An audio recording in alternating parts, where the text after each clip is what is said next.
The rains did not fall as they do now. They came as torrents that stripped the skin from the mountains, as deluges that filled the valleys with roaring seas, as floods so immense that memory itself seemed to drown. Across the world, from the caves of Europe to the deserts of Australia, echoes remain. Myths of waters that swallowed cities, of peoples who vanished beneath rising tides, of fires quenched by endless storms. Archaeology offers fragments, geology whispers patterns, and myth tells us what science cannot, that there may have been worlds before ours, civilizations lost not to time alone, but to the waters that remade the earth. To listen to these echoes is to enter a hall of mirrors, where fact and legend blur, and where the silence of the past invites us to imagine what truths lie hidden beneath the silt of ages. If you find yourself drawn into these mysteries of deep time, consider sharing this journey with others who seek wonder in Earth's forgotten chapters.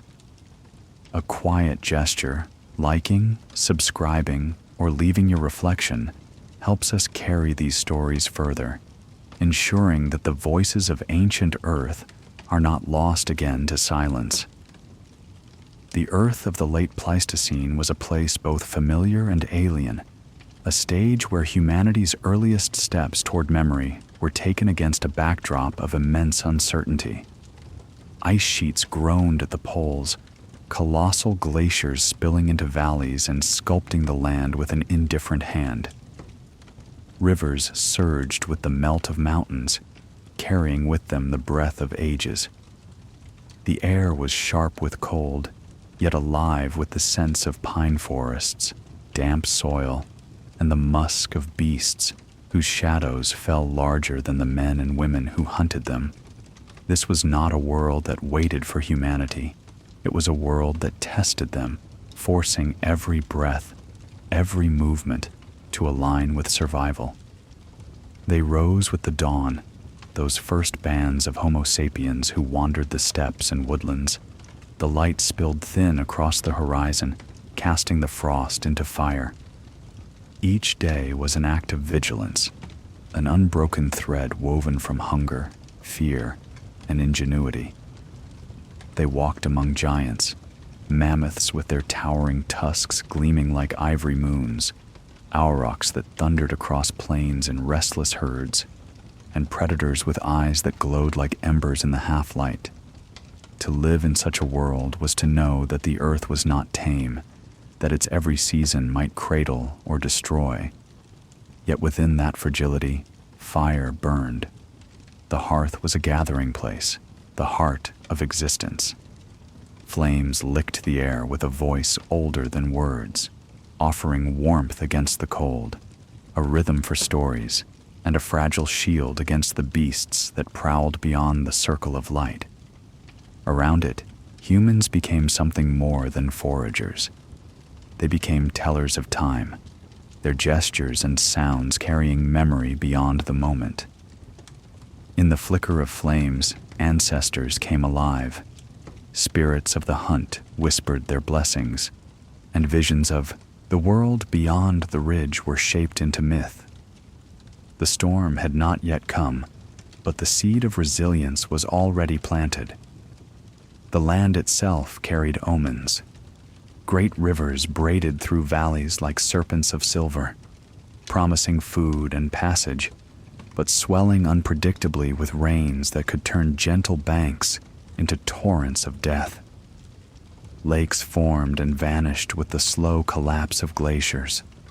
Seasons shifted with a restlessness that no one could predict, sometimes gentle, sometimes violent.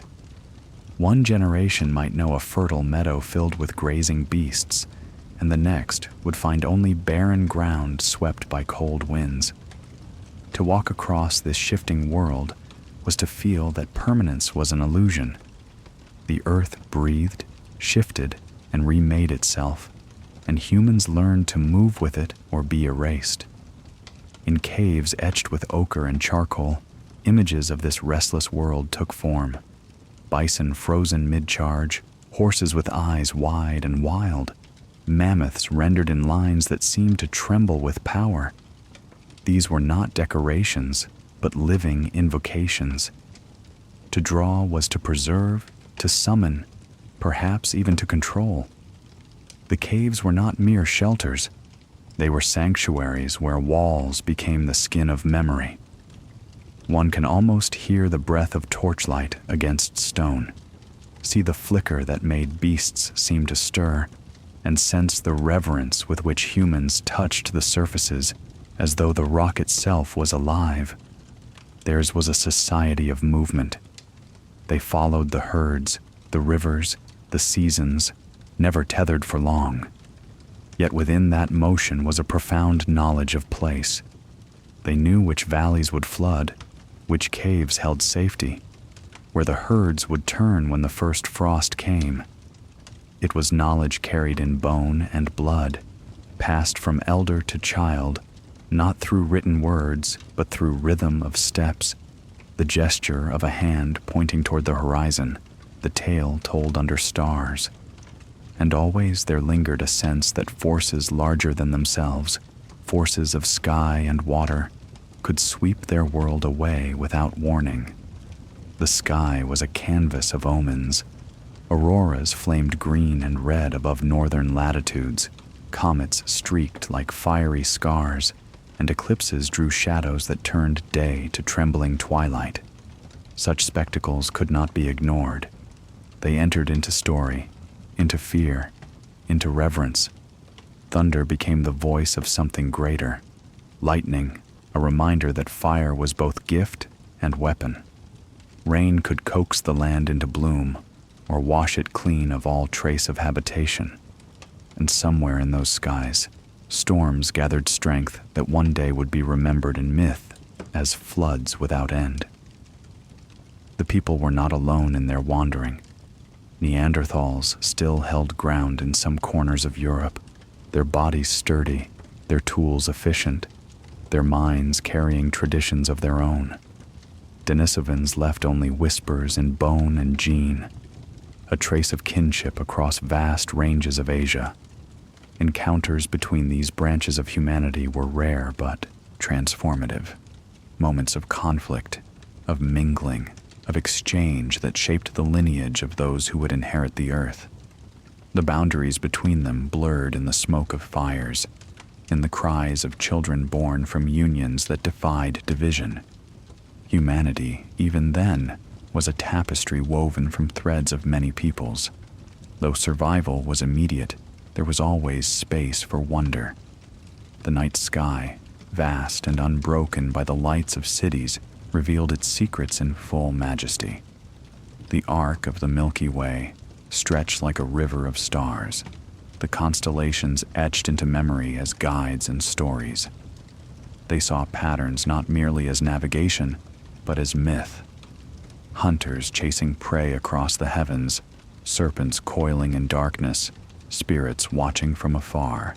To live in the world before the storm was to feel that earth and sky were not separate realms, but one breathing whole. Yet even in this seeming harmony, fragility whispered. Glaciers melted in slow, relentless rhythm. Seas crept higher, swallowing low valleys and reshaping coastlines. Great floods surged with the collapse of ice dams, sending walls of water racing across plains. These events were not yet fixed in collective myth, but they were experienced, endured, and survived by scattered groups who could only wonder if the earth itself had turned against them. The memory of these upheavals would linger, waiting to be retold as legend in ages when speech could carry the weight of story across centuries. For now, though, life pressed on. Hunters stalked the mammoth, their spears balanced in trembling hands, their hearts racing in unison. Children gathered berries, laughing as they ran through grasses higher than their shoulders. Mothers tended fires with gestures as practiced as prayer. Elders spoke in low tones, recounting hunts of seasons past, reminding the young that the world was vast, unpredictable, and filled with dangers both seen and unseen. These were the foundations of community, the fragile cords that held humanity together against a wilderness that seemed unending. The storm was coming, not the storm of a single day or season, but of centuries, the rising waters, the shifting skies, the floods that would shape myth and memory. Already the signs were there: rivers swelling higher, animals moving strangely, winters growing harsher or vanishing too soon. But the people did not yet name it. They lived each day in rhythm with the world, unaware that they stood at the threshold of change so profound it would fracture memory itself. To them, the world was eternal, even as it shifted beneath their feet. To us, looking back, it is a prelude, a silence before the waters rose, a fragile moment before the storm rewrote the earth. The chapter closes in stillness. A campfire glows at the edge of a forest, sparks lifting into the night. The voices around it are low, mingling with the wind. Beyond the circle of light, shadows move, some beasts, some memories, some yet unnamed. The river nearby murmurs as it flows, carrying secrets downstream, secrets that one day will rise as floods and erase what was built here. But for now, life persists. For now, the world holds its breath. For now, the storm has not yet come. The dawn rose cold and pale upon the open steppe, a canvas of grasses rippling beneath the breath of a wind that never seemed to rest. Here, in the waning days of the Great Ice Age, survival was a pursuit carried out in shadow of creatures whose very size dwarfed imagination. Mammoths moved slowly across the horizon, their silhouettes like moving hills, tusks arching toward the sky as though carved from ivory crescents of the moon. Steppe bison clustered in restless herds, dark bodies packed so tightly that the earth itself seemed to shake as they thundered past. And beyond them, predators waited: the lion, the hyena, the wolf, each watching for weakness, each ready to claim life in an endless cycle of hunger. Humanity, fragile in stature and with no fangs nor claws, walked among these giants with only their wits, their weapons, and their unyielding resolve. To hunt was to gamble with fate. Spears tipped with flint or bone were their only defense against beasts that could crush them beneath a single charge. Yet to fail was to starve. Men and women moved together, their eyes scanning the horizon, their breath misting in the morning air as they stalked the edge of a mammoth herd. They knew which beasts to watch: the old one limping at the rear, the young one straying too far from its mother, the animal slowed by wounds unseen. The herd was a fortress, its circle impenetrable, but patience could unravel even the strongest defenses. The hunter's movements were quiet, deliberate, each gesture honed by generations of repetition. Theirs was not simply instinct. It was knowledge passed through blood and bone, refined in the fire of necessity. Yet every strike was peril. A mammoth driven to rage would turn, its tusks swinging with lethal force, its trumpeting call tearing the air like a storm. Hunters scattered, regrouped, struck again, their unity, their greatest strength. They moved like a single organism, their voices raised in cries that echoed across the plain, their spears finding flesh through rhythm and precision, the air filled with dust, blood, and the raw sound of life colliding with death. When the beast finally fell, it was not only a kill, but a victory, a triumph against the scale of nature itself. Around its fallen body, relief washed through the hunters as they touched their hands to its coarse hide, acknowledging the gift of life given in its death. The harvest was more than sustenance. A mammoth's body could sustain a band for weeks, meat dried and smoked to last through lean seasons, bones shaped into tools and shelters, sinew stretched into cordage, hide into clothing and tents. Nothing was wasted, for to waste was to court disaster. Around the carcass, children learned by watching, their small hands helping to scrape fat, their eyes wide with the knowledge that survival was not granted, but earned. In this exchange of labor and reverence, humanity deepened its relationship with the giants of the earth, creatures both feared and honored. But the age of giants was already trembling on its foundations. The climate was shifting, subtle at first, then with growing force. Winters grew harsher in some places, milder in others, confusing the migrations of herds. Grasses withered where they once flourished, rivers changed their courses, and beasts that had seemed eternal began to dwindle. Hunters followed, their steps tracing the changes, their maps written not on parchment, but in memory of trails and watering holes. And always, the specter of absence loomed, an absence that meant hunger, an absence that meant the end of stories. The predators, too, felt the change. Cave lions, massive and fierce, stalked the shrinking herds with growing desperation. Hyenas cackled in the night, their calls carrying across empty plains that once teemed with life. Even wolves, so often companions in the hunt, grew bolder, testing the fires that humans lit to hold them back. It was a world of competition where every creature, great and small, pressed closer against the limits of survival. Humanity, clever but not invincible, found itself tested in ways beyond the hunt.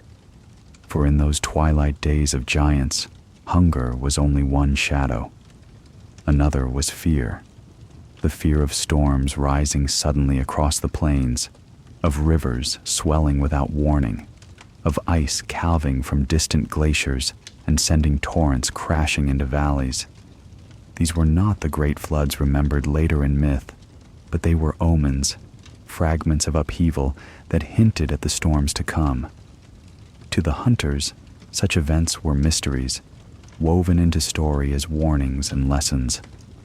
A child might hear of the night when the river rose and carried away a camp, or of the winter when the herds vanished, and only those who listened to the elders' wisdom survived.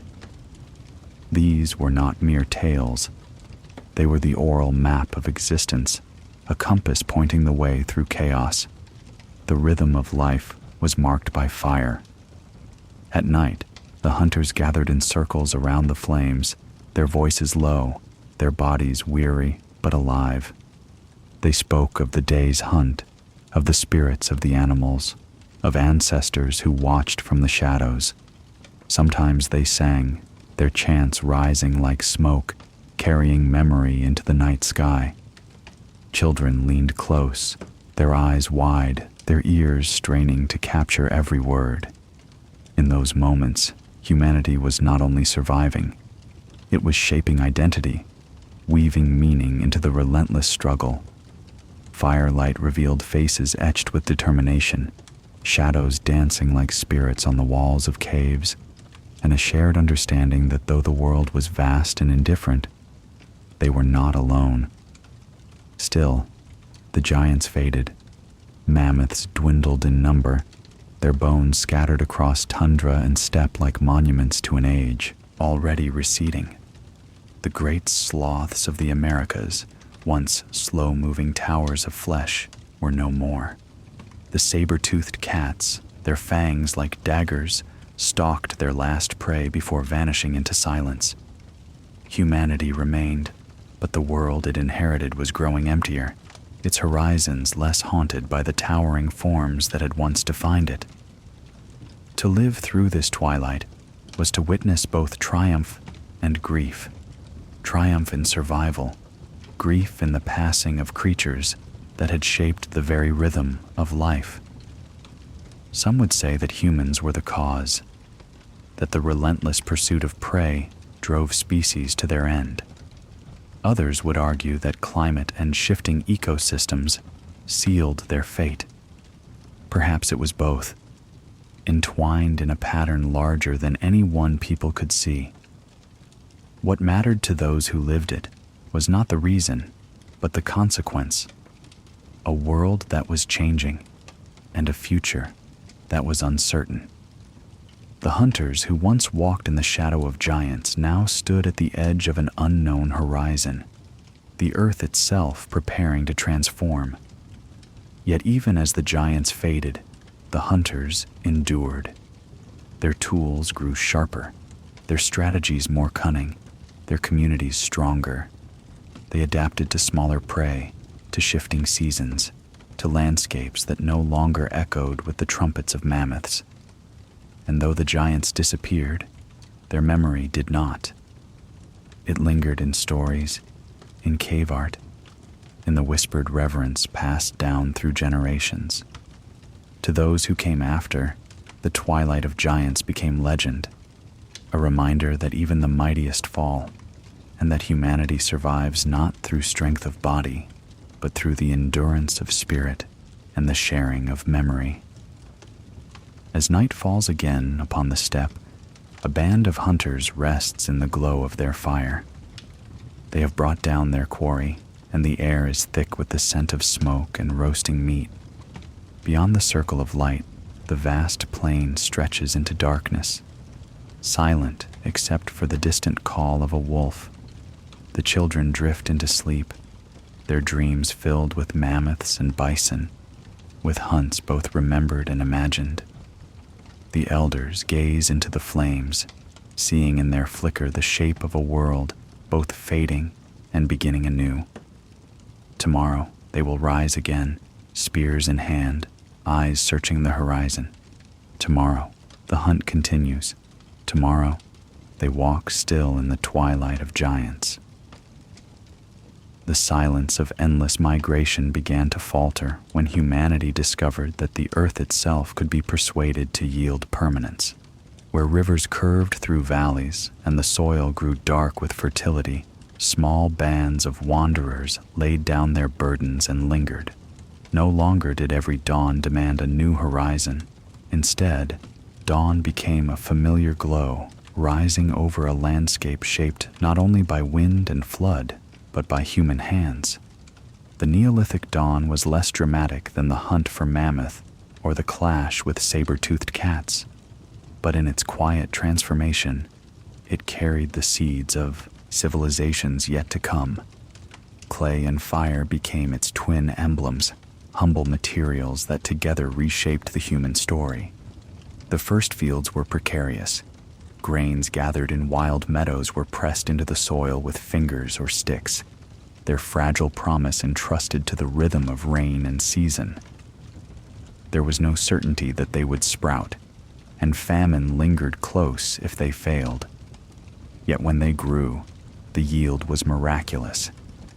For the first time, people tasted the possibility of surplus, food not consumed at once, but stored, shared, or traded.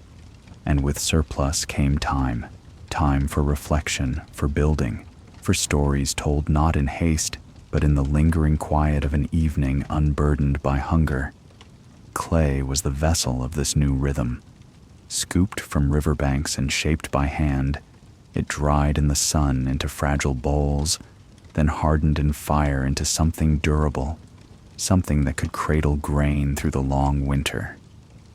Around hearths, women and men molded clay with practiced gestures, their fingers leaving traces of individuality still visible thousands of years later. Decoration began to creep into utility. Lines, spirals, impressions of reed or fingertip, as though the vessel holding sustenance should also carry meaning. Clay became more than earth. It became memory, a way of holding not only food, but identity. The hearth itself grew in significance. Where once fires were scattered on open ground, now they were set within walls, contained by stone, tended with deliberate care. Firelight painted the interiors of huts made from reed, wood, or packed earth, turning shadows into companions. Smoke drifted upward through carefully placed holes. marking the birth of architecture, more complex than mere shelter. At night, families huddled within these spaces, listening to the crackle of flames as outside the wind scoured the land. The hearth was more than warmth. It was continuity, a flame passed from one generation to the next, binding community as surely as blood. Water was both friend and foe. Rivers nourished the first settlements, offering fertile floodplains that could yield crops year after year. But their generosity carried danger, for the same floods that enriched the soil could drown homes, sweep away fields, and erase entire villages in a single season. To live upon the river's edge was to live at the mercy of its moods, to balance between bounty and destruction. And yet, humanity returned, again and again, drawn by the promise of life despite the shadow of ruin. The relationship was one of negotiation. Dikes and embankments rose in some places, while in others, people learned to rebuild after each flood, weaving resilience into the pattern of their lives. As settlements grew, so too did community. No longer bound only by kinship of blood, people now lived in larger gatherings, sharing labor, defending resources, and navigating the tensions that arose when land and food had to be divided. Elders held authority not only through memory of the hunt, but through their knowledge of planting cycles, weather signs, and the subtle language of soil. Rituals emerged to mark the sowing and the harvest, to honor the forces of sun, rain, and river. These were not the grand temples of later ages, but small gestures. A carved figurine placed by a field, a whispered song over seeds, a dance around the fire when the first shoots appeared. Yet within these simple acts lay the foundation of religion, the shaping of cosmic order from the uncertainties of existence. The animals changed too. Where once the hunt had meant blood spilled in desperate conflict, now it became a quieter negotiation. Goats and sheep, tamed from wild ancestors, browsed in enclosures. Dogs, once companions in the chase, now guarded herds and homes, their loyalty etched deeper with each passing generation. The relationship between human and animal shifted from predator and prey to something more entangled: partnership, dependence, domestication. Yet the old reverence persisted, for even as beasts became familiar, their lives and deaths remained part of the sacred rhythm. In the clay of early settlements, archaeologists today find tokens, figurines, small symbols whose meaning is not always clear. Some see them as charms of fertility, others as prayers for harvest, others still as mere toys. But what is certain is that humanity had begun to invest the material world with meaning, to shape not only tools but symbols, to project memory and hope into tangible form. This was the birth of culture as permanence, of ideas that could endure beyond a single lifetime. Still, the earth reminded them of its power. Storms swept across the plains, rivers surged, and fires sparked from lightning strikes tore through fragile homes. Entire settlements could vanish, leaving only ashes or scattered potsherds to whisper of their existence. The fragility of these early experiments in permanence ensured that reverence for nature remained strong. Unlike later ages, where stone cities might delude their inhabitants into dreams of control, the Neolithic villagers knew that their walls were no match for the floods. Their lives remained a dialogue with forces larger than themselves, forces they sought not to conquer but to appease. And yet, for all their fragility, these settlements endured in memory. The child born into such a village knew not the endless wandering of ancestors, but the rhythm of seasons, the return of familiar fields, the comfort of hearth smoke curling from the same place each dawn. Stories told within these walls carried a new tone, not only of hunts and migrations, but of floods survived, of seeds planted, of communities rebuilt after loss. Each tale added to the tapestry of continuity, each generation layering its voice upon those before. It is easy now to see these beginnings as simple, but to those who lived them, they were profound. A bowl of grain meant survival. A hut standing after a storm meant resilience. A fire burning through the night meant protection against the dark. The world was still unpredictable, but within clay and fire, humanity found footholds against impermanence. They were not yet civilizations, but they were more than wanderers. They had begun to root themselves in the earth, to shape landscapes not only by passage, but by presence. And still, the rivers whispered of ruin. Each year, when waters rose, when fields lay submerged, when homes had to be abandoned and rebuilt, the memory of loss pressed close. These whispers became the foundation of myths that would echo for millennia. Stories of floods that destroyed worlds, of waters that cleansed or condemned, of survival granted to the few who endured. The great deluges of legend were not yet told, but already their seeds were sown in the lived reality of those who built their homes too close to the water's edge. Night falls again, the village wrapped in smoke and silence. Clay pots line the hearth, their bellies full with grain. Children sleep against their mothers, while fathers keep watch at the threshold, listening to the murmur of the river beyond. The fire crackles, painting the walls with restless shadows. Tomorrow will bring labor, fields to tend, animals to guard, clay to shape, fires to stoke. Yet beneath the routine, there lingers both pride and fear. Pride in what has been built, fear of how easily it could be lost. In that tension lies the human story, poised between permanence and fragility, between settlement and storm. The storm has not yet broken, but the people know its voice. They hear it in the roar of rivers, in the howl of winds, in the stories their elders whisper at the fire's edge. They do not yet know that these whispers will one day become myths of floods that erased entire peoples, myths that endure long after the clay and fire have crumbled. But the echo is already there, carried in the rhythm of water and flame. Humanity is no longer only a wanderer, it is a builder. And in building, it has begun a dialogue with the floods that will shape its destiny.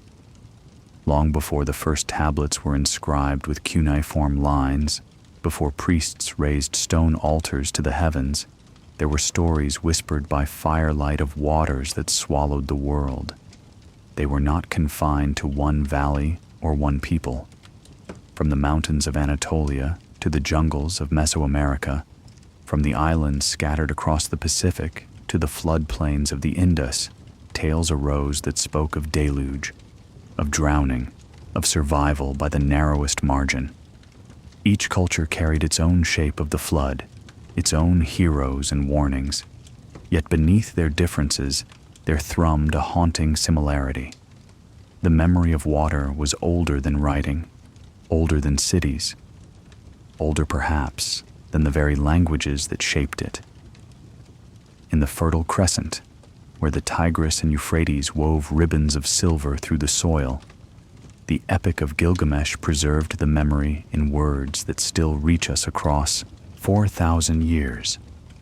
Utnapishtim, chosen by the gods, built a vessel and survived while all others were swept away. The flood was both punishment and renewal, a divine cleansing of the world's corruption. To read these lines is to glimpse not only a myth, but a memory, of rivers that could swell without mercy, of storms that could darken the sky for weeks, of floods that seemed to erase entire worlds in a single surge. The Mesopotamians lived with water as both sustainer and destroyer. their myths were less invention than reflection. Far to the west, on the Mediterranean shores, echoes resounded in Greek myth. Plato spoke of Atlantis, a civilization so advanced and proud that it drew the wrath of the gods and was consumed in a single day and night by the sea. Though philosophers treat it as allegory, the imagery bears the stamp of something deeper. A memory of land lost beneath waves, of ruins glimpsed beneath waters, of the fragility of human pride before the rhythms of nature. The Atlantean tale may not be history, but it is not without history. Myths often exaggerate, but they rarely arise from nothing. On the opposite side of the world, the Maya of Mesoamerica preserved their own flood story in the Popol Vuh, where gods destroyed an earlier race of people in waters that covered the land. In the highlands of the Andes, the Inca spoke of a time when the creator god, Viracocha, sent floods to wipe out giants who had once roamed the earth. Among the Hopi of North America, there are stories of a previous world destroyed by water, from which the survivors escaped through reed or cave to emerge into the world we know. These stories, scattered across continents, speak not of coincidence, but of convergence, memory of disaster, refracted through culture into tale. On the islands of Oceania, surrounded by the ever-shifting ocean, flood stories take on a particularly visceral resonance. Polynesian traditions speak of great waves and rising waters, of islands lost and canoes carrying survivors to new lands.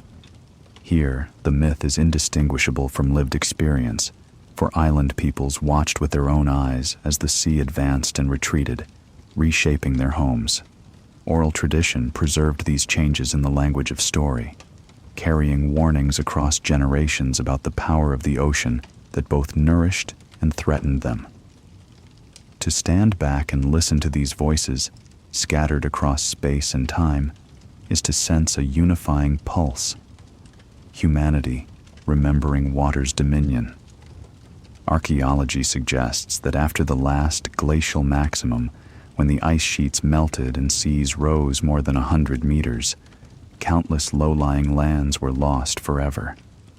Valleys became estuaries, plains became sea floors, and coastlines retreated far inland. To those who lived through such shifts, the transformation must have felt apocalyptic. The ocean swallowed not only land, but memory, villages, hunting grounds, perhaps even early cities now drowned beyond sight. The flood stories, then, may be less metaphor than echo. Cultural recollections of real inundations reframed through the language of gods and punishment. And yet, these myths are not merely warnings of destruction. They are also stories of survival. In nearly every flood tradition, there is a remnant, a chosen family, a wise leader, a vessel, a mountain refuge. The waters come to erase, but they also come to renew, and life persists on the far side of catastrophe. This duality is striking. Floods are remembered as both end and beginning, terror and blessing, obliteration and rebirth. They reflect the ambivalence of water itself, essential to existence, yet merciless when unleashed. Humanity, fragile before its tides, found meaning by imagining the flood not only as doom, but as part of a larger cycle of cleansing and renewal. The myths also preserve details that invite wonder. In Mesopotamian and biblical accounts alike, the vessel that survives the flood comes to rest on a mountain. In Polynesian tales, survivors often cling to floating trees or rafts, echoing the real practices of seafaring cultures. Among the Dogon of West Africa, the flood was linked not only to destruction, but to the descent of wisdom, as though water itself carried knowledge from beyond. Such motifs may be symbolic, but they also suggest shared human intuitions about catastrophe, that in chaos, fragments of wisdom endure, that the survivors inherit not only land, but insight. Skeptics argue, with reason, that floods are among the most common natural disasters, and it is no surprise that so many cultures remember them. Rivers overflow, monsoons drown valleys, tsunamis sweep away villages. Yet the sheer ubiquity of these stories, their resonance across oceans and continents, hints at something more. It is not only that floods happened, but that humanity felt them deeply, recorded them in the deepest chambers of memory, and retold them in ways that outlasted empires. To dismiss them as coincidence is to underestimate the endurance of human storytelling. Still, one must tread carefully. The myths do not prove that a single global deluge wiped clean the earth. Science sees no evidence of such an event.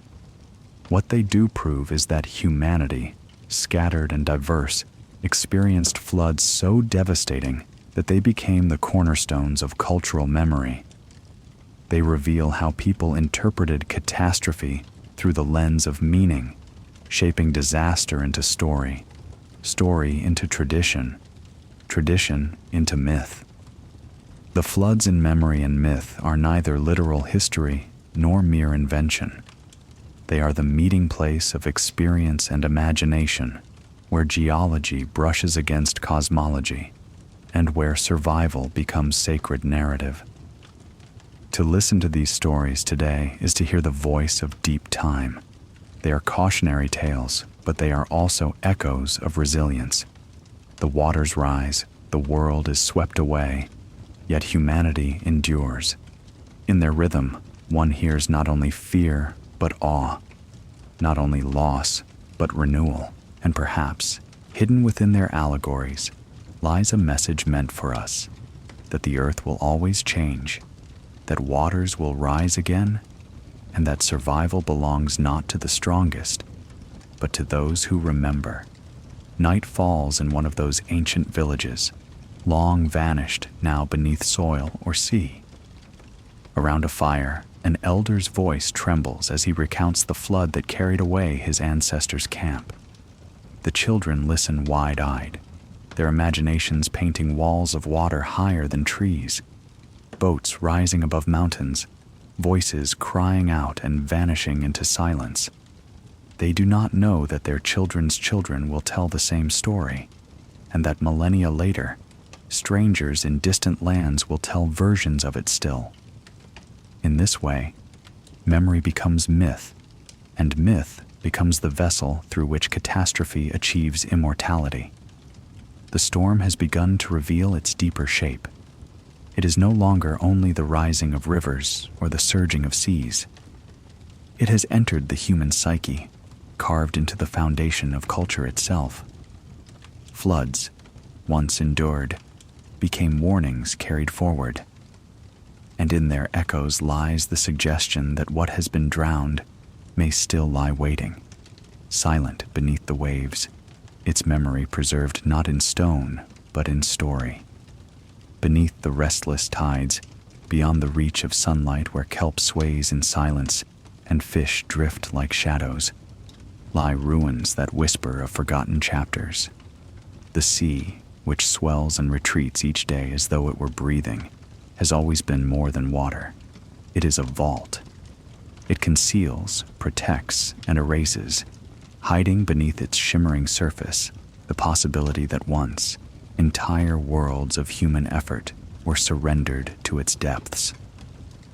To dive into those waters, whether with the body or the imagination, is to step into a realm where history blurs with legend, where archaeology contends with myth, and where the line between natural formation and human hand is not always clear. On the coast of Japan, off Yonaguni, there is a structure that has sparked fascination and dispute for decades. Beneath the waves lies a complex of stone terraces, steps, and angular formations, vast in scale and haunting in precision. Some say it is the remnant of an ancient city, a sunken monument to a civilization long erased by rising seas. Others insist it is a quirk of geology, sandstone fractured and sculpted by currents into unnatural seeming forms. Divers who descend into its stillness often emerge shaken, for whether shaped by hand or nature, the sight awakens in them the sense of walking through a drowned memory. There is a loneliness to Yonaguni, a suggestion that even if the stones are not walls, they carry the silence of what walls once were. Far across the oceans, off the western coast of India, lies the submerged city of Dwarka. Here, sonar scans and diving expeditions have revealed structures stretching across the seabed, streets and walls aligned in patterns that echo the urban planning of later civilizations. Ancient texts, particularly Hindu epics, speak of Dwarka as a city of splendor built by the god Krishna, only to be consumed by the sea. For centuries, it was thought to be no more than myth, a tale woven into scripture. Yet the waters conceal something: ruins, artifacts, pottery, tools, suggesting that a city did indeed stand where now the tides hold sway. The question is not whether people once lived there, but how much of the legend may preserve memory of their loss. The Mediterranean, too, holds its secrets. Along its coasts lie drowned harbors, forgotten temples, and entire towns swallowed by seismic shifts and rising seas. In Greece, the ruins of Pavlopetri rest just beneath shallow waters, streets and courtyards preserved in eerie stillness. Off the coast of Egypt, near Alexandria, divers have found the remains of Heracleion, once a thriving port, its colossal statues now resting in silt. These are not whispers of fantasy, but tangible stones, proof that cities can and do vanish into the sea, leaving only fragments for future ages to uncover. And yet, for every Pavlopetri or Heracleion revealed, one wonders how many lie still unseen, buried too deep beneath silt and tide to announce themselves to us. Speculation grows bold when confronted with such mysteries. Could there have been civilizations older than those we know, advanced not in the sense of machines and steel, but in the artistry of stone, in the shaping of myth, in the weaving of community, whose memory has been drowned beneath the rising waters of the Holocene? The archaeologist will answer with caution. There is no proof, only fragments, hints, possibilities. But the storyteller within us is not so restrained. We imagine temples lit by torches now extinguished by tides, markets filled with voices now replaced by the murmur of currents, knowledge carved into stone now eroded into shapeless ruin. The ocean becomes a book whose pages we cannot fully turn. What makes these possibilities linger is the rhythm of Earth itself. Between 18 and 8,000 years ago, as the last ice age receded, seas rose more than 100 meters, swallowing coastal plains across the globe. To the peoples living then, the ocean's advance was not abstract. Villages once safe on the shore were drowned within lifetimes. Sacred sites, burial grounds, gathering places, all were abandoned to the waves. It is inevitable that entire cultures were erased, not because they failed, but because the earth itself shifted beneath them. And if they built in wood, in clay, in stone too soft to withstand millennia of tides, what remains of them now is silence. Yet silence is not empty. It presses on divers as they move through submerged ruins, on fishermen who pull fragments of pottery from their nets, on explorers who map the seabed and find shapes too regular to be dismissed. The silence demands interpretation. Was Yonaguni a natural formation? Was Dwarka myth remembered as history, or history remembered as myth? Are the sunken ruins of the Mediterranean unique tragedies, or merely glimpses into a far greater pattern of loss? The answers remain elusive, and in that elusiveness lies the power of the question. For if even one such site preserves the memory of a people erased by floods, then the myths of deluge take on weight beyond allegory. Consider the whispers of Atlantis again, not as literal truth, but as condensation of memory. Could it be that Plato, recounting the story told to Solon, was passing along not invention, but a retelling of cultural memory of floods and drowned cities? Not one city, perhaps, but many, an amalgam of human grief and imagination shaped into the form of a single tale. In this view, Atlantis becomes a symbol, a name for all that the ocean has claimed. Its reality lies not in its geography, but in its resonance. To think of ghost civilizations beneath the waves is to feel time differently. Our maps of human history are drawn upon what remains above water, yet the shorelines of 10,000 years ago stretched far beyond today's. Entire landscapes of human habitation now lie drowned, unexplored. Archaeology is limited not only by depth, but by the ocean's appetite for concealment. How much has been lost, not because it never existed, but because it now lies beyond the reach of our spades and brushes?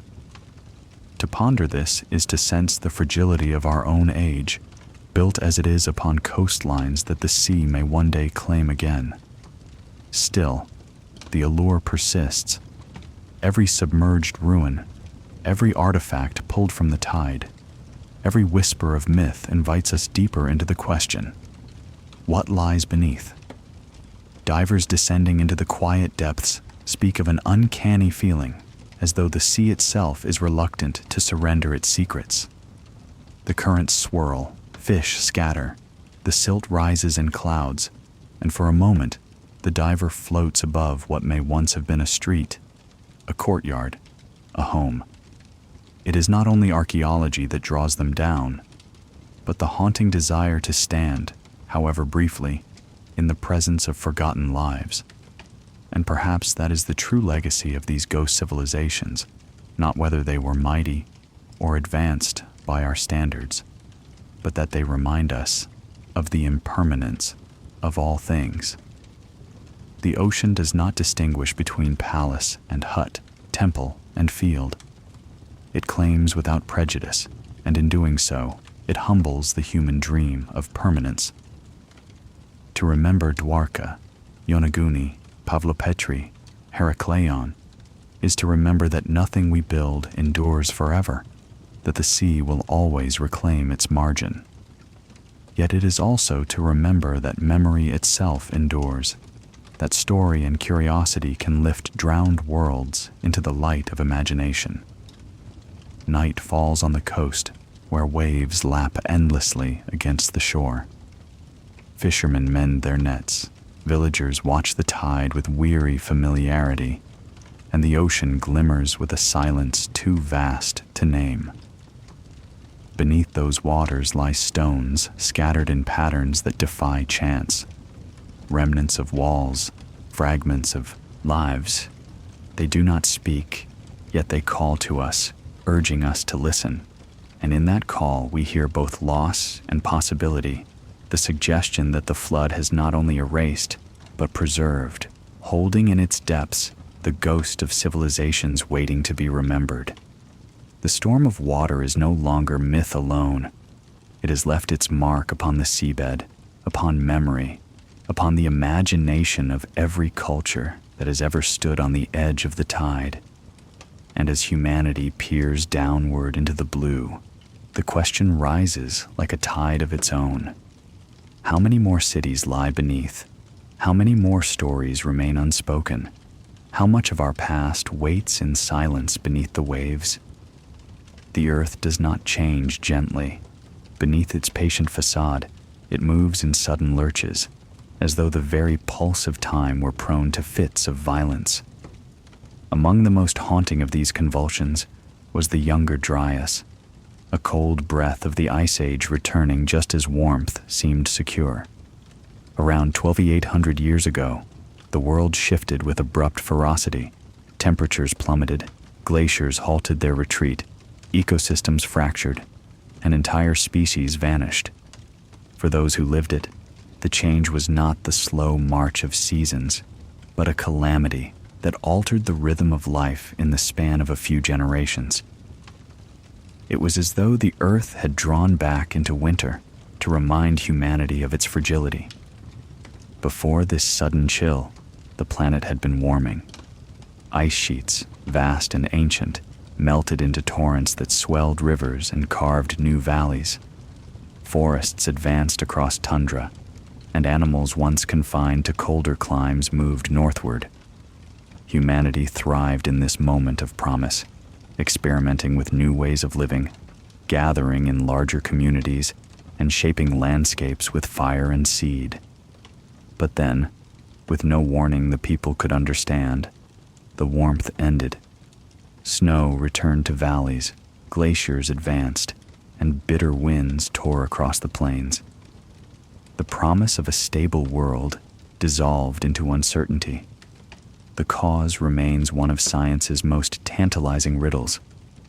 Some point to the meltwater of retreating ice sheets, particularly from North America, where the colossal Lake Agassiz once sprawled across the continent. When its ice dam broke, torrents of fresh water poured into the Atlantic, disrupting ocean currents and shutting down the conveyor of warmth that had carried temperate air across the northern hemisphere. Others whisper of a darker trigger, a comet or fragments of a larger body striking the earth, igniting wildfires, blackening the skies with soot, and plunging the climate into chaos. Each theory carries evidence, yet none without questions. The younger Dryas remains, fittingly, an enigma, a sudden shadow cast across the dawn of a warming world. For the people living then, causes mattered less than consequences. Crops planted in expectation of mild seasons failed beneath unexpected frosts. Hunters found herds diminished or vanished, their prey unable to adapt to the return of cold. The great megafauna, already strained by changing habitats and the pressures of human predation, collapsed into extinction. Mammoths dwindled until their trumpets fell silent on the tundra. Mastodons, giant ground sloths, saber-toothed cats, all vanished from the landscapes where they had once loomed like myth-made flesh. Their bones remained, scattered in riverbeds and caves, but their presence, their breath, their eyes were gone. The psychological toll on humanity must have been immense. Imagine a people who had begun to dream of permanence, who had started to cultivate plants, to settle in villages, to imagine a life no longer dictated by endless wandering. Then imagine the cold returning, fields frozen, animals gone, homes abandoned. Villages would have splintered into wandering bands, rituals of sowing replaced once more by desperate hunts, and stories of stability turned suddenly into laments of loss. It is in this crucible of upheaval that some of humanity's oldest myths may have been forged, shaped by the memory of a world undone by forces beyond comprehension. Evidence of catastrophe lingers in the earth. Sediments from this time show layers of soot, as though wildfires raged across continents. Tiny spheres of melted rock, microspherules, have been found in layers dating to the onset of the younger Dryas, suggestive of impacts or intense heat. Charcoal deposits stretch across North America, hinting at blazes that may have consumed forests in days. To stand before such evidence is to sense that humanity once lived through a world turned to cinder and ash, where skies darkened and survival narrowed to a knife's edge. And yet, from this crucible came resilience. The people of the younger Dryas did not vanish. They adapted, shifting diets, reshaping tools, reconfiguring settlements. They learned to read the signs of a harsher climate, to move in rhythm with its unpredictability, to endure.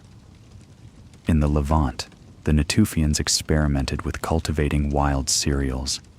even as the cold strained their resources. In other parts of the world, hunters broadened their prey, turned to fish and smaller game, and found ways to persist. It was not the dream of stability they had once glimpsed, but it was survival, and from survival would come renewal. When the Younger Dryas ended, just over 1,000 years after it began, the warming returned as abruptly as it had been taken away. Glaciers melted once more, seas surged higher, forests advanced, and the earth shifted into the Holocene, the age we still inhabit. But humanity emerged, changed. The memory of instability lingered, the sense that the world could convulse without warning, erasing animals, villages, even whole lifeways, imprinted itself into culture. Some argue that the shock of the Younger Dryas spurred humanity toward agriculture with greater determination, as though to anchor life against nature's volatility. Others suggest it seeded the myths of floods and fire, of divine wrath and cosmic punishment, echoing across cultures long after the cold itself had passed. To contemplate the Younger Dryas is to feel the precariousness of existence. Our species stood at the threshold of civilization, yet nearly stumbled back into oblivion. The giants of the Ice Age fell, leaving humans as the last great survivors. The cold receded, but the silence it left behind, the absence of mammoth herds, the emptiness of plains once thunderous with beasts, became a reminder of how swiftly abundance can vanish. To us, it is deep history, measured in carbon dates and sediment cores. To them, it was life itself unraveling. Some scholars still seek the smoking gun of its cause. Was it water? Was it fire? Was it stone from the heavens? Perhaps it was all three, braided into a single catastrophe. The earth rarely confines itself to one calamity at a time. What is certain is that the Younger Dryas was not just a fluctuation of climate charts, but a lived apocalypse, felt in empty stomachs, in abandoned homes, in stories whispered of skies that darkened and winters that refused to end. When we speak of the mystery, we speak not only of science's unanswered questions, but of humanity's memory. The cold came, the fires raged, the beasts vanished, yet people endured. In enduring, they carried forward tales of survival, of wrathful forces, of worlds lost. Perhaps when later generations told of floods that consumed cities or gods who punished humanity with disaster, they were echoing not only rivers and seas, but the deeper trauma of an age when the very climate turned against them. The Younger Dryas was less a chapter in geology than a scar upon the human story, one whose mark we still trace in myth. Night falls again upon a band of survivors huddled against the chill. The wind moans through bare branches, and frost creeps over the ground where crops once sprouted. Around the fire, children listen to elders speak of the herds that once roamed, of the warmth that once blessed the land, of the cold that returned like a thief in the night. They do not know that the cold will one day end, that warmth will return, that their descendants will build cities. They know only the mystery of the present, the weight of survival, the haunting question of why the world itself has turned. And in their questions lies the same wonder that compels us still, millennia later, to ask, what happened in those years when winter came back? The Younger Dryas mystery remains. It is written in ice, in fire, in silence. It is a reminder that the earth is never still, that stability is illusion, and that humanity's survival has always depended upon its ability to endure the storm. Across windswept plateaus and buried beneath centuries of soil, there rise stones that refuse to conform to our expectations. They stand too large, too deliberate, too enigmatic for the ages in which they appear. Archaeologists study them with careful precision, measuring, cataloging, debating. But for those who simply behold them, the sensation is more visceral, awe mingled with unease. These monuments, scattered across continents, feel like messages from a deeper past, inscriptions not in ink but in stone, testifying to human hands that carried knowledge we have not fully understood. They are the monuments out of place and time, silent and enduring, daring us to reconcile their presence with our maps of history. In southeastern Turkey lies Göbekli Tepe, a hill once thought unremarkable until excavation revealed something extraordinary. Massive stone pillars, some weighing tons, rise in circular enclosures, carved with images of animals both familiar and fierce. Foxes, snakes, vultures, boars, all etched with startling clarity, as though the carver's hands had traced living forms into stone. What unsettles scholars is not the artistry, but the age. Radiocarbon dating places Göbekli Tepe around 11,500 years old, far older than the pyramids, older even than most known agriculture. It belongs to a time when humanity was thought to be still bound to wandering, to hunting and gathering, to impermanent shelters. And yet here stand megaliths arranged with architectural intent, suggesting not only skill, but vision. How did people without cities, without metal tools, without domesticated beasts, conceive and execute such a sight? The question itself reverberates like a drumbeat. What did they know that we have forgotten? The enclosures at Göbekli Tepe were buried deliberately, covered by their builders as though to preserve them for an unknown future. Some believe the site was a temple, a center for ritual that drew scattered groups into communion. Others argue it was a place of initiation, or even a cosmic calendar written in stone. None can say with certainty. What is undeniable is that it compels us to reconsider the trajectory of human history. If monumental architecture preceded agriculture, then perhaps it was not farming that gave rise to religion, but religion, ritual, shared awe that inspired farming. In this reversal lies a profound challenge to our narratives of progress. Yet Göbekli Tepe is not alone. Across Europe, megalithic structures rise from the earth like the vertebrae of forgotten beasts.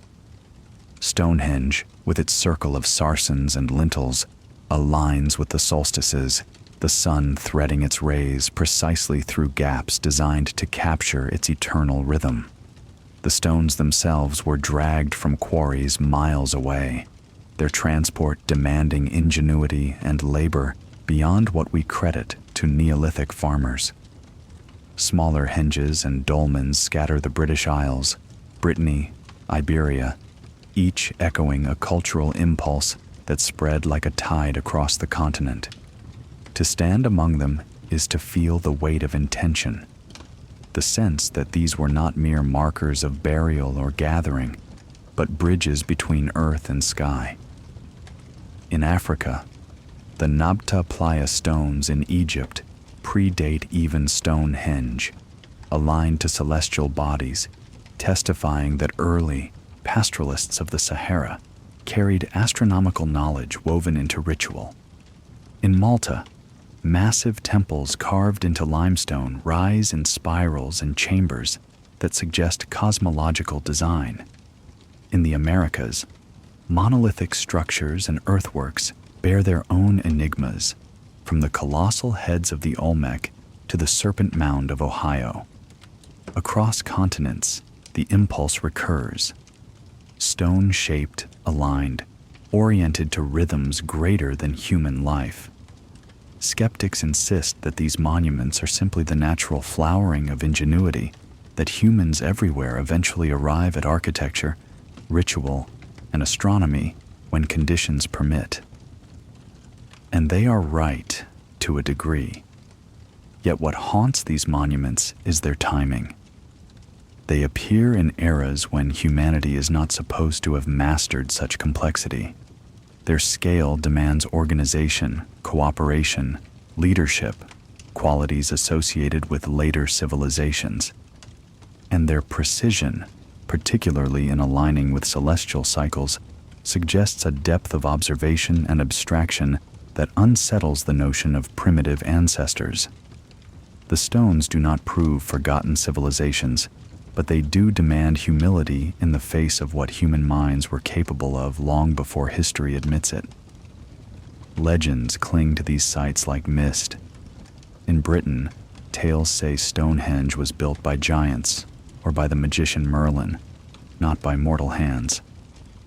In Anatolia, Göbekli Tepe has been linked by some to flood myths, as though survivors of earlier cataclysms preserved their memory in stone. In Africa, stories tell of gods descending to instruct mortals in the ways of the stars.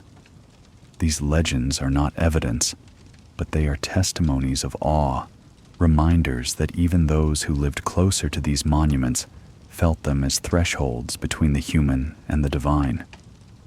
To walk among such stones is to feel the world expand. The air grows heavy, the silence thickens, and the imagination conjures scenes of rituals long extinguished.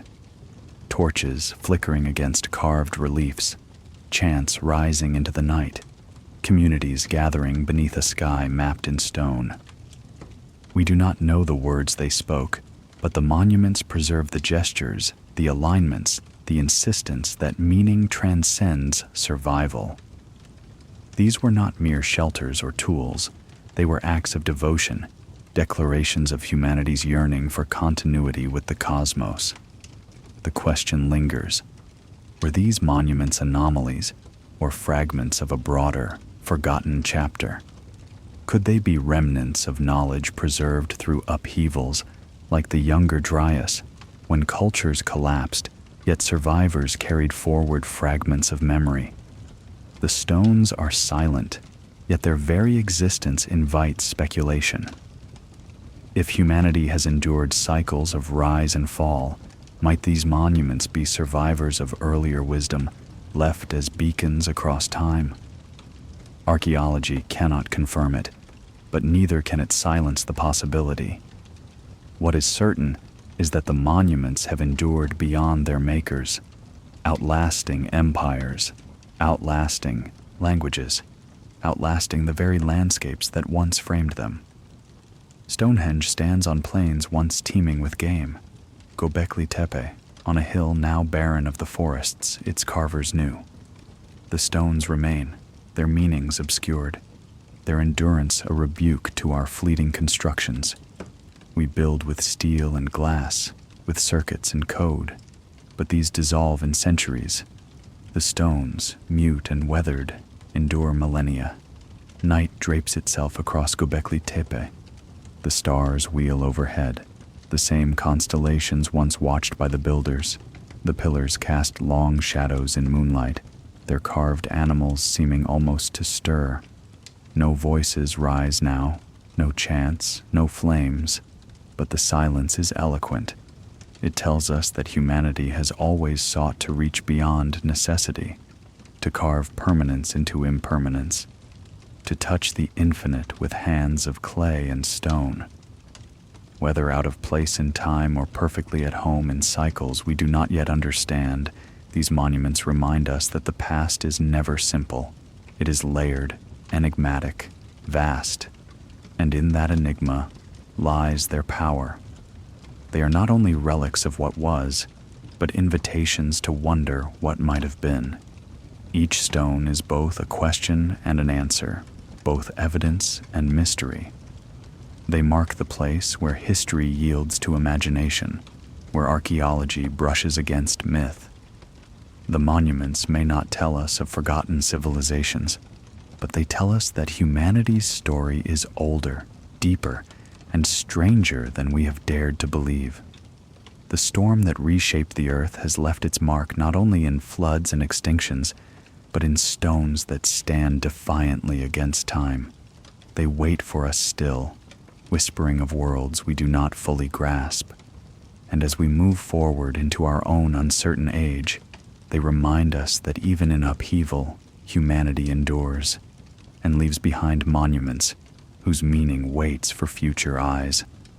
When Plato first wrote of Atlantis, he did not imagine he was kindling a fire that would smolder across millennia.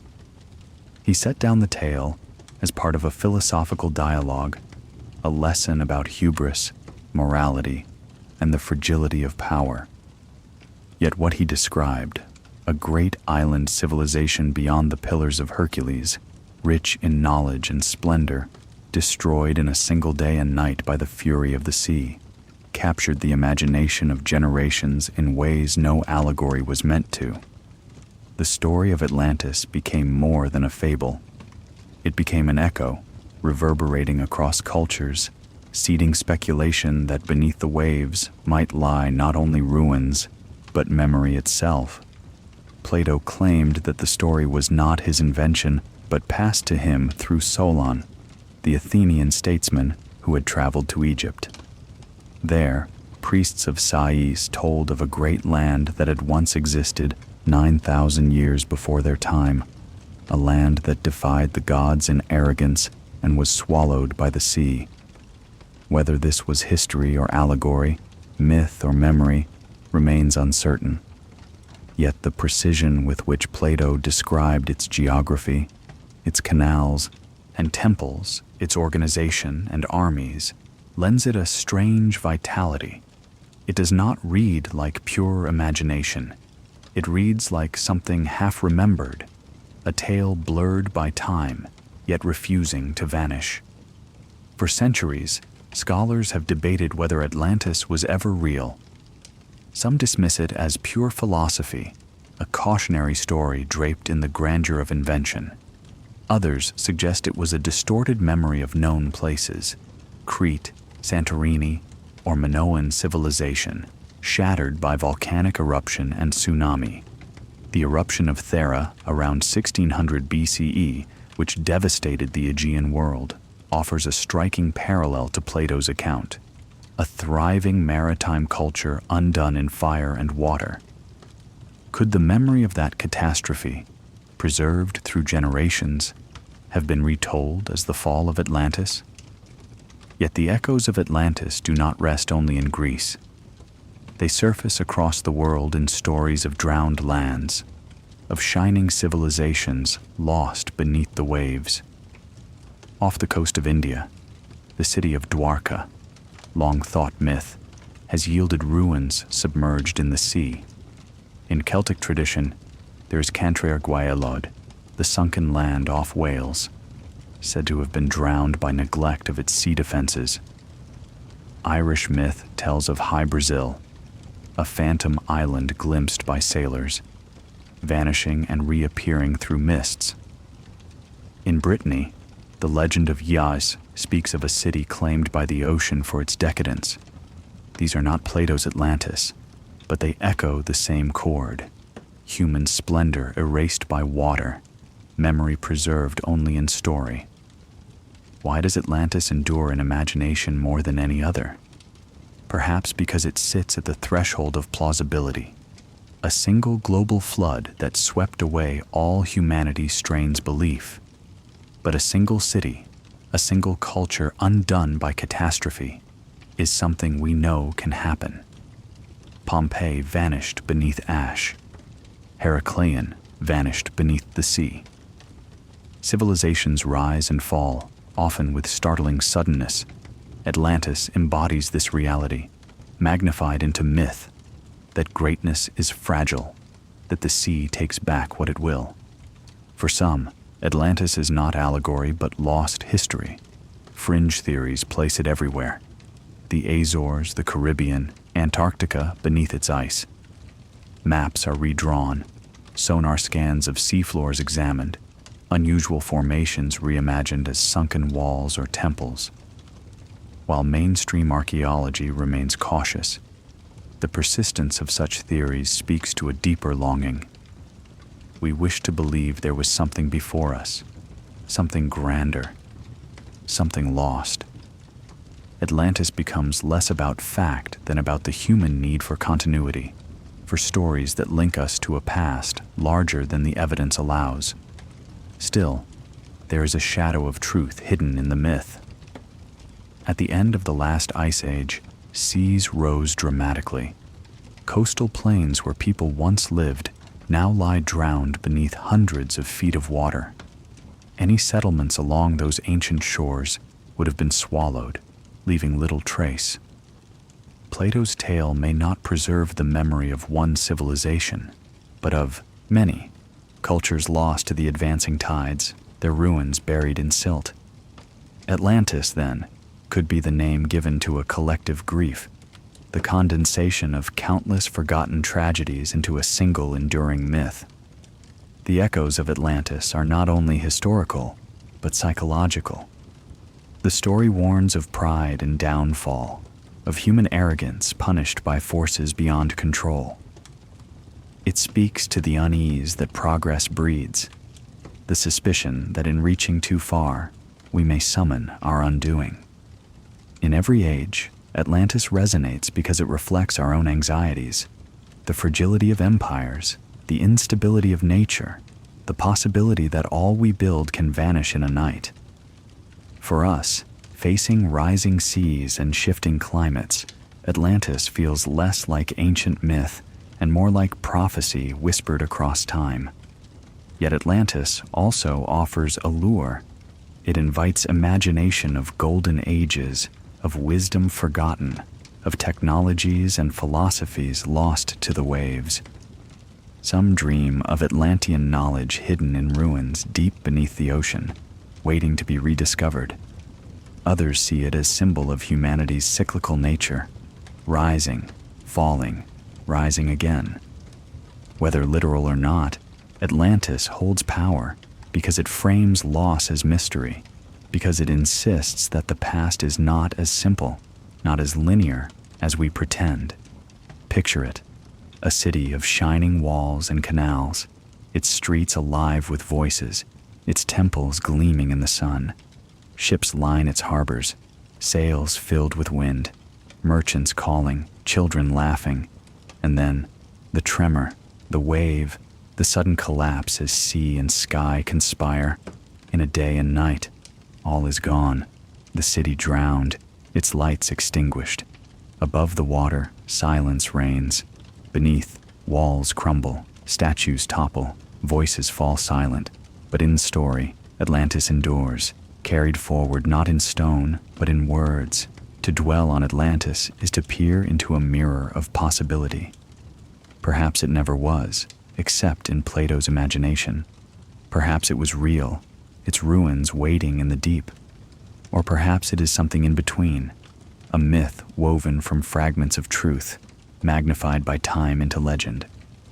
Whatever its origin, its echo is undeniable. It has shaped explorers' voyages, scholars' debates, dreamers' visions. It lingers because it speaks to something essential, the human recognition that what we build is fragile, and that memory is sometimes the only monument left standing. Night falls across the Mediterranean. The sea darkens, its surface calm, concealing whatever secrets lie beneath. Sailors of old looked out at that horizon and wondered if beyond it lay Atlantis, a land lost but not forgotten. We, centuries later, look at the same horizon and feel the same wonder. Whether real or not, Atlantis endures as a question, and in that question lies its immortality.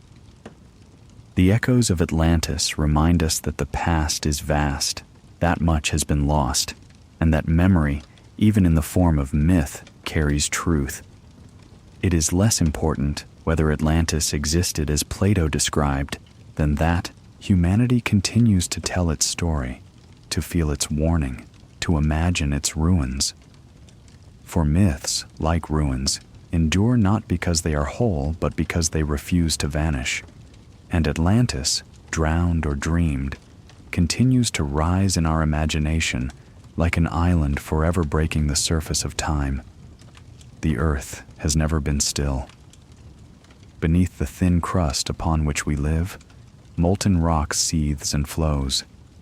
Tectonic plates drift like rafts upon a hidden ocean of fire. Mountains rise and crumble, seas advance and retreat, climates sway between warmth and frost. The surface upon which humanity builds its cities, tills its fields, and carves its monuments is not permanent ground, but shifting stage. To study deep time is to learn that catastrophe is not the exception, it is the rhythm. Floods, earthquakes, eruptions, extinctions. These are the drumbeats of a planet that creates by destroying and destroys by creating. To live on Earth is to live in the midst of cycles larger than memory. The great floods that haunt our myths were only one face of this rhythm.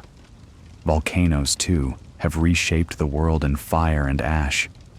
Consider Toba, 74,000 years ago, erupting with such fury that it cloaked the skies in darkness.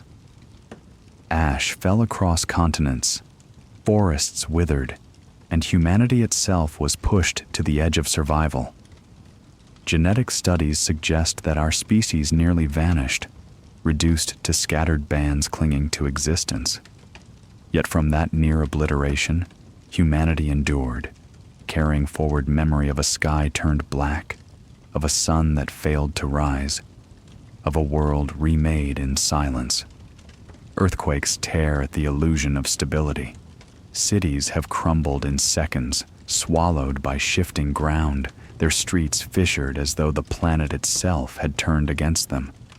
The ruins of Troy bear scars of quakes that toppled walls long before swords breached them.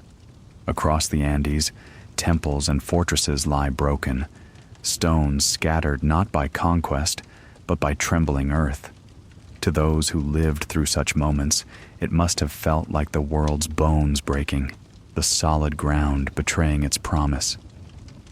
Myths of gods shaking the earth, of serpents coiling beneath the land, are echoes of this deep terror. The cycles of ice and warmth have been equally merciless. Glaciers crept southward like slow, grinding beasts, crushing forests, carving valleys, remaking landscapes in their advance. Then, with sudden thaw, they retreated, leaving behind seas that rose to drown coasts, rivers that surged with meltwater, lands reshaped beyond recognition. Humanity, small against these forces, survived by adaptation, moving with the changing borders of ice and green, learning to follow the rhythm rather than resist it.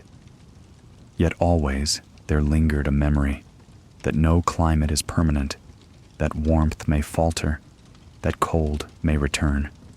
Extinction is perhaps the most haunting of Earth's rhythms.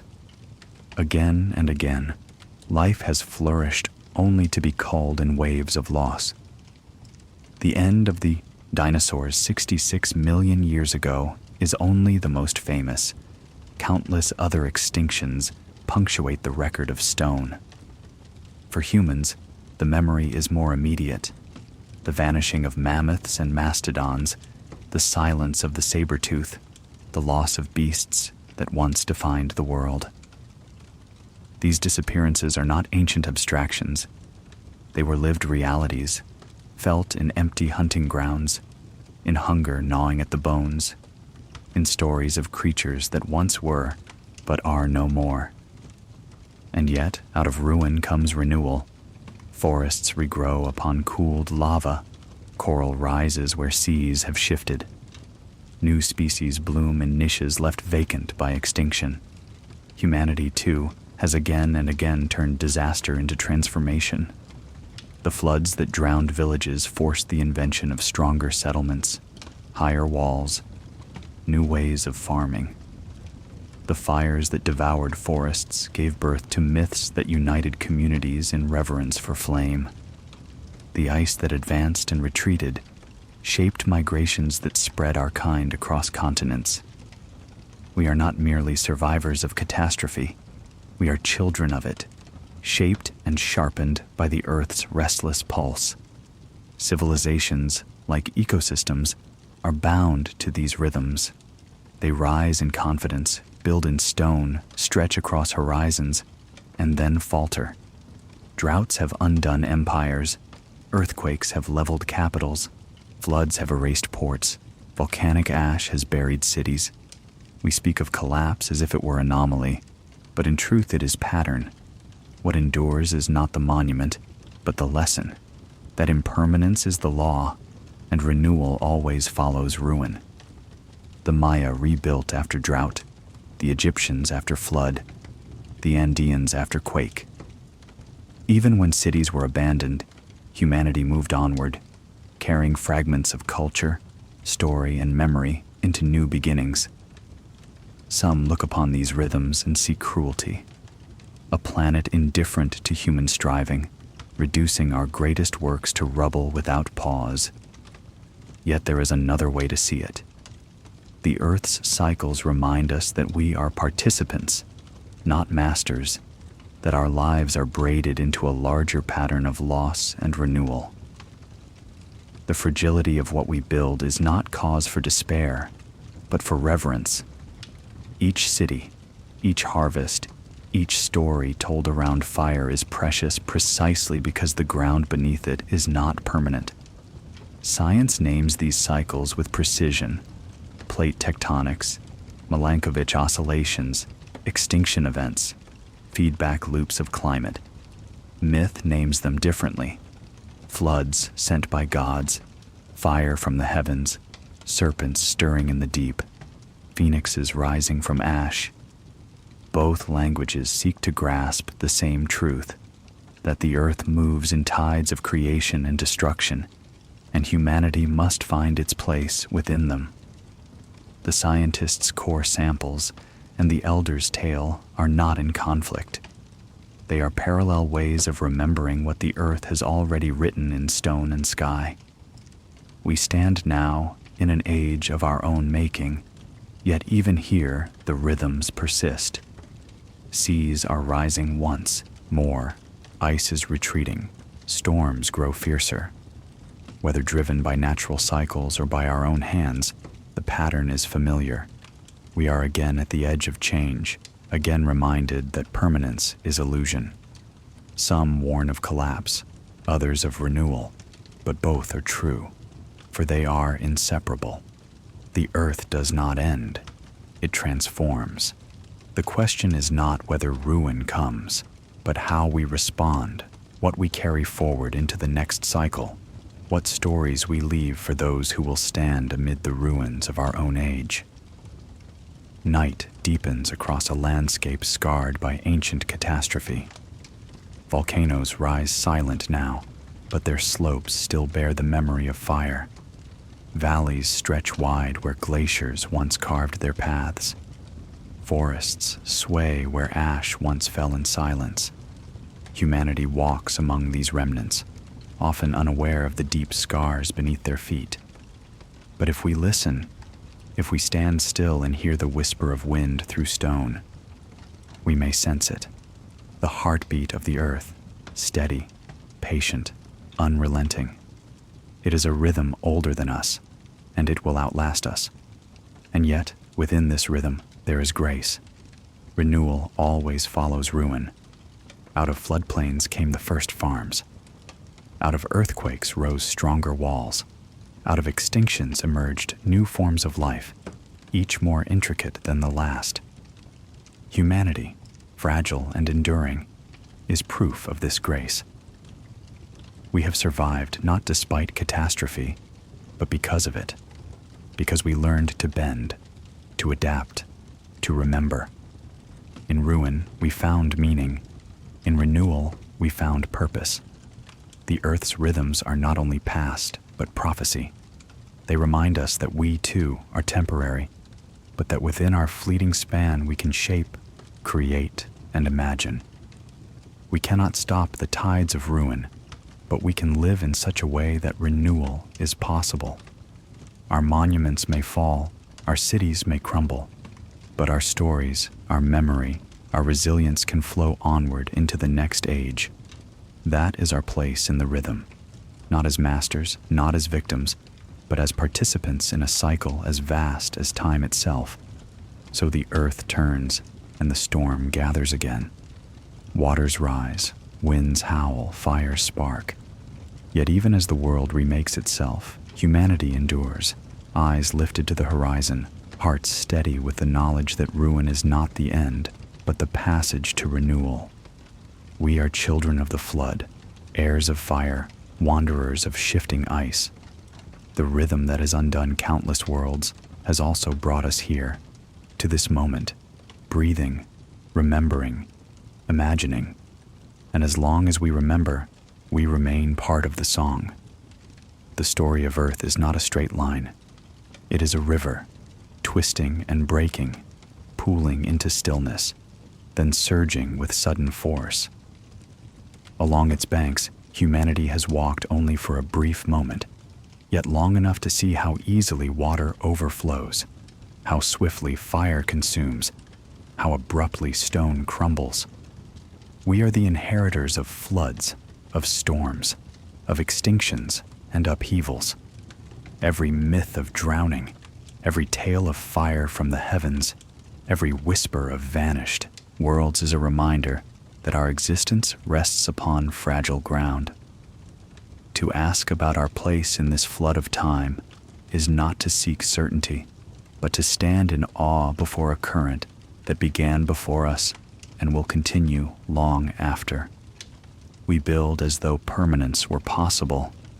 Cities rise in gleaming stone and glass, towers piercing the sky in defiance of gravity, lights glowing against the darkness as though night itself could be banished. Yet beneath them the earth shifts. Rivers swell, coastlines retreat, storms gather strength. Our monuments, for all their splendor, are as vulnerable as the clay pots of the first villages, as temporary as the hearths of nomadic camps. What endures is not the wall, but the story, not the monument, but the memory of those who gathered around it. The flood of time reminds us that what we believe eternal is already being reclaimed. And yet, to live with this awareness is not despair. It is reverence. We are creatures who know impermanence, and in that knowledge we create beauty. We paint caves though we know stone will weather. We carve monuments though we know they will topple. We write songs though we know silence waits. Each act of creation is a gesture against forgetting, a refusal to be erased entirely by the waters that will one day rise again. Our place in time is not to conquer permanence, but to shape meaning within impermanence. Myths of floods teach us this lesson with relentless clarity. From Mesopotamia to Polynesia, from the Andes to the islands of the North Sea, the waters come, sweeping away arrogance, pride, neglect. But always a remnant endures. Always there is a survivor, a vessel, a mountain, a fragment of culture carried forward. We too are such survivors, descendants of countless storms weathered, of countless fires endured. The fact that we live, that we tell these stories, is proof that humanity's place in time is not annihilation, but persistence. The Earth's cycles remind us of humility. We are not the masters of the planet, but participants in its rhythms. The younger Dryas chilled our ancestors into hunger. Volcanic eruptions turned day to night. Earthquakes shattered walls built with care. Yet each time, humanity endured. We adapted, migrated, remembered. We are less rulers of the earth than students of it, scribes recording its lessons in stone, clay, paper, and now in digital echoes across the ether. Our role is not to halt the flood, but to learn how to carry our stories across it, how to pass fragments of meaning into whatever renewal follows ruin. To imagine the future is to extend the metaphor of the flood. Our seas are rising once again, glaciers thinning, storms intensifying. The same forces that shaped myths and monuments stir beneath our own age. Perhaps our descendants will one day tell of us as a people who stood upon fragile coastlines, building towers and machines, believing in permanence until the waters claimed their due. Perhaps they will remember us as arrogant, or perhaps as resilient, as those who found ways to carry knowledge into the next world. What matters is not that ruin comes, it always comes, but what fragments we preserve. Our place in the flood of time is both fragile and profound. Fragile, because the earth could erase us as easily as it erased mammoths or mastodons, as swiftly as it drowned villages now lying silent beneath the waves. Profound, because we are the storytellers of impermanence, the only species we know that can look at ruin and say, this too has meaning. Our memory stretches backward into ages we never lived, forward into dreams we will never see. We stand not outside the flood, but within it, and by telling of it, we give it shape. It is easy to imagine that our technologies exempt us from these cycles, that steel and satellites, concrete and code, place us beyond the fate of earlier peoples. Yet even the greatest machines are as temporary as clay when measured against the patience of oceans and the quiet power of tectonic drift. The lesson of deep time is not that progress is futile, but that humility is essential. Our place is not to rule the flood, but to move with it, to adapt, to ensure that when waters rise, we do not vanish in silence, but leave behind memory, knowledge, story. In this, we are more like our ancestors than we often admit. The people who painted mammoths on cave walls, who built circles of stone aligned to the sun, who whispered flood myths into the ears of children, they were not so different from us. They, too, faced forces beyond their control. They, too, sought to carve permanence into a shifting world. They, too, knew that survival was not only about food and fire, but about meaning. We carry their legacy every time we tell their stories, every time we find awe in ruins, every time we look at the stars and imagine our place within them. Perhaps that is the true measure of our place in time, not the monuments we build, but the imagination we carry. Empires fall, cities drown, technologies rust, but imagination persists. It transforms ruin into myth, loss into warning, survival into story. We are not the first to face rising waters, nor will we be the last.